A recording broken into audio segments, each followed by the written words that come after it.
Hello again, welcome back to learning my process of transferring ink onto beeswax. Today we're going to do the final stages, which includes removing the dirty beeswax, the areas where we've got that ink from where we sanded the paper. The stuff sticks to the beeswax pretty well. We're going to do that, then we're going to take some sharp instruments and basically cut some lines into the composition, bring out some highlights, and I don't know, remove some areas that maybe we need a little contrast or something to make the image a little bit stronger.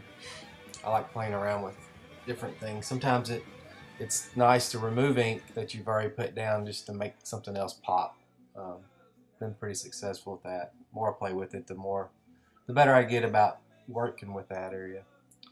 I'm using two different compositions here just to demonstrate that, you know, one panel's pretty much got the whole surface covered, so it's even more important to have these lines cut out to give the contrast and the highlights or what have you.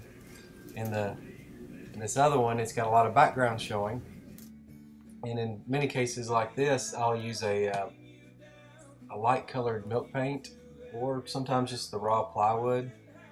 When that shows through, it's a good contrast up against the transferred ink.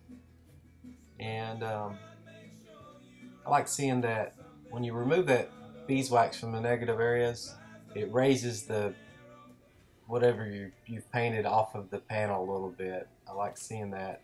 And this one, where the whole panel is just about covered, doesn't have that same effect. So you got to play around with the contrast and shadows and things like that to make it more three-dimensional if you want that.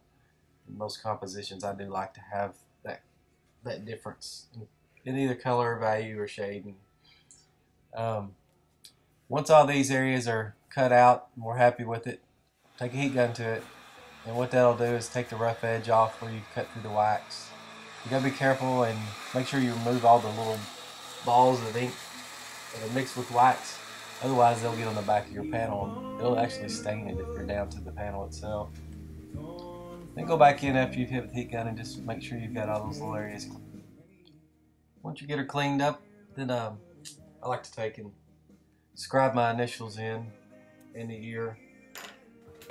Something I do occasionally. Haven't always done it, but I do it more often now. It's my mark. And hit with the heat gun one more time just to make sure all the edges are cleaned up well. And if the background, all the wax is removed, you want to smooth it out just a little bit, and the heat gun will do that for you. And it gives it a good shine. When you hit with the heat gun, that ink is setting into the beeswax. It becomes, you know, part of it. So it's an important step. Well, I hope you've enjoyed watching my series, and I'm sure I'll come up with something new here in the near future. So keep in touch. Have any questions, just let me know. Enjoyed doing this and looking forward to future projects. We'll talk to you then. Thanks.